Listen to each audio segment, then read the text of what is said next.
از دست این خرچنگ پول دوست و پا اسفنجی زردم بو. براجیکا کارت درست باب اسفنجی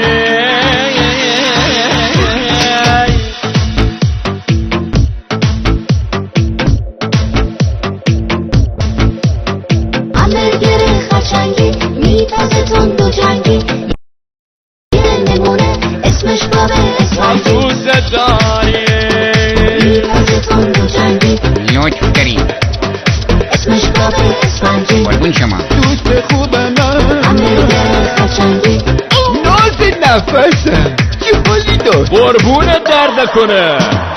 صبح که پا میشم من شاد و خوشحال با کمی ورزش میشم دره ها. میرم از خونه بیرون بازم دوباره تا زور نمیخوابم چون وقت کاره. آهای رفیق کجا چقدر دواشو بی صدا وقت داری پیش ما بیا دور همی با بچه ها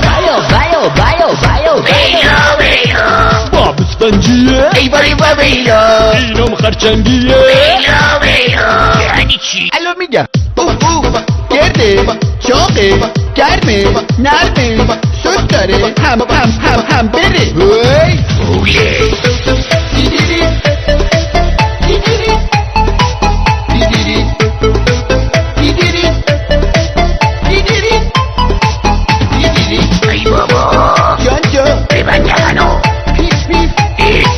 پیف با منی پول میخوام چی داشت پول میدی؟ نوکرم خب باش. جونم همبرگرای ما با گوشت خالص همیشه نه نون خشک نه سویا توی اون پیدا نمیشه. آخ جون غذا فقط با سویا همه افتادن دنبال اینجا غذا خوشمزه است با سویا به جون با سویا تو نخون میگن اسمش که سویاست چون وکه ته دریاست. پروتئین گیاهی توی این همبرگر راست. آخ چون های لای لای لای سویا آی خرچنگ لای لای سویا زشته. سویا چیه؟ ارزونه. سویا باید گوشت بذاری. آهای رفیق کجا چقدر یواشو بی صدا وقت داری پیش ما بیا دور همین با بچه ها باب اسفنجیه ای باری با بیلا اینم خرچنگیه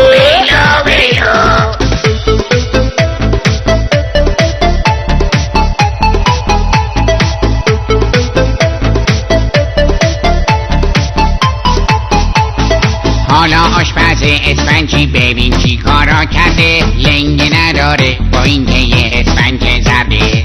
200 همبرگر پخته تو 7 و 8 دقیقه تا وقتی پیشم دلار با من رفیقه. پس من چی؟ آهای رفیق کجا چقدر یواشو بی صدا وقت داری پیش ما بیا دور همی با بچه ها عجب اسفنجیه ای باری با بیلا عجب اسفنجیه همبرگر به این خوشمزگی ندیده بودم تو نمیریم اون نمیدونم تو چی میریزن.